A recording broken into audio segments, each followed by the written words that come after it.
सचमुच एकदम नए तरीके से आज हम इस सब्जी को आपको बना के खिलाएंगे। मजबूरन आप इस उंगलियां चाट चाट के ना खाने पे मजबूर हो जाए ना तो कहना सचमुच मजबूर हो जाएंगे दोस्तों। इतनी ज्यादा इस सब्जी को टेस्टी और हेल्दी और आसान तरीके से घर की ही सामग्री से बनाएंगे, कुछ भी बाहर से नहीं लाने की। पर हाँ, हरी सब्जी तो आपको लानी पड़ेगी, 100% गारंटी के साथ बोल रही हूँ।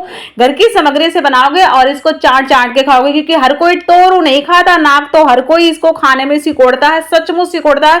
पर मैं खुद बता रही हूँ गारंटी के साथ। और अगर जो आपको ये वीडियो अच्छा लगना तो चैनल को जरूर सब्सक्राइब कर लेना फटाफट और बेल आइकन जरूर दबा देना, ताकि हम कोई वीडियो डालें आप तक सबसे पहले पहुंचे। तो राम राम दोस्तों, मैं हूँ दिव्य फूड चैनल में आप सभी का स्वागत है। आई होप आप सब अच्छे और खुश रहे, हमेशा निरोगी रहे। दोस्तों आइए आपको फटाफट रेसिपी दिखा देते हैं।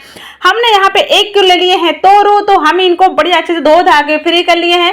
आप बस ये पके ना हो, अंदर से इस चीज का ध्यान रखिएगा, पके हो तो थोड़ा बीज निकाल लीजिएगा। तो हम इनको धो धा के पूरी तरह से काट पीट कर रेडी कर लेते हैं, क्योंकि हमारे बिल्कुल सॉफ्ट और बिल्कुल कच्ची सब्जी थी, तो हमने उसको रेडी करके रख लिया। दोस्तों आ गए हम कढ़ाई की तरफ। कढ़ाई हमने चढ़ा दिया है, 1 चम्मच हमने ऑयल ऐड किया है, मतलब 1 चमची ऐड किया है, और आधा चम्मच हमने जीरा ऐड किया, 2 चुटकी हमने हींग ऐड किया है। बारीक कटा हुआ बड़े बड़े साइज में, लंबे लंबे साइज में काटा था हमने प्याज, उसको भी हमने यहाँ पे ऐड कर दिया, क्योंकि दोस्तों तोरू में थोड़ा लंबा लंबा साइज रहेगा तो मजा आ जाएगा। और लहसुन और अदरक का पेस्ट भी ऐड कर दिया है। दोस्तों जो भी यहाँ लहसुन और अदरक प्याज नहीं खाता है वो इसे स्किप कर सकता है, ना खाए ना डाले। दोस्तों यहाँ पे हमने हरी मिर्ची भी ऐड कर दिया है। दोस्तों इसे डालना जरूरी, इससे बहुत अच्छा सा फ्लेवर आता है। मसाले डाल देते हैं, हल्दी पाउडर, लाल मिर्च कश्मीरी पाउडर डाल देते हैं, धनिया पाउडर डाल देते हैं, और तीखी मिर्ची डाल देते हैं स्वाद अनुसार। और यहाँ पे नमक भी जरूर ऐड करेंगे, तो नमक अभी ऐड कर लेते हैं। तो बस हमें इसे 20 से 30 सेकेंड ही कढ़ाई में अकेले सिंगल रखना है,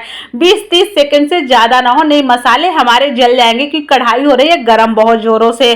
तो दोस्तों यहाँ पे हमने डाल दिए जो हमारे तोरू थे, कटे पीटे पूरी तरह से रेडी थे, तो हमने इसे डाल दिए है। अंदर से भी बिल्कुल भी खराब नहीं थे, एकदम नए थे और बिल्कुल ताजे हम यहाँ पे लाए थे। हम इसे आराम से हिला डुला देते हैं, और हिला डुला के इसको हम ढक देते हैं। ढक के छोड़ने के बाद आप देख सकते हैं इसे हमने 5 से 6 मिनट के लिए छोड़ा था। सच में बता रही हूँ, मैं इसे हाई फ्लेम में पकाई हूँ, मैं अभी इसे लो फ्लेम में बिल्कुल भी नहीं पकाई हूँ। तो अभी मैंने इसे हाई फ्लेम में पकाया, वापस से हम इसको एक बार और ढक देते हैं। हमने इसे ढक के छोड़ दिया था 7 से 8 मिनट के लिए, इसे भी हमने हाई फ्लेम में ही पकाया है। तो दोस्तों अभी ये काफी ज्यादा पक गई है, क्योंकि इसका ऑलरेडी पानी बहुत ज्यादा रिलीज होता है इससे, तो इसी वजह से ये इसी से पक भी गई है और ना चिपकी है ना कोई टेंशन है। तो अब काफी हद तक पक गई है, मतलब 70-80% पक गई है।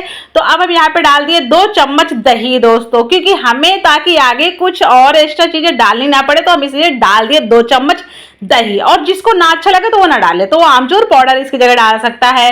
और 1 चम्मच हमने यहाँ पे डाल दी है दूध की मलाई, फ्रेश मलाई है, ताजी थी, हमने डाल दी है। कस्तूरी मेथी हमने यहाँ पे डाल दिया, इससे और भी बहुत ही अच्छा सा फ्लेवर आएगा।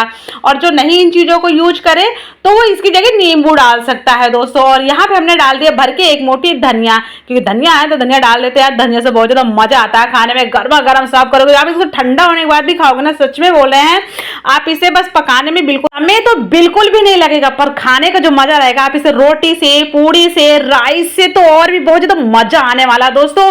यकीन मानो, एक बार आपने इसे किसी को खिला देना बार बार मांगेगा। वीडियो अच्छा लगे तो वीडियो को लाइक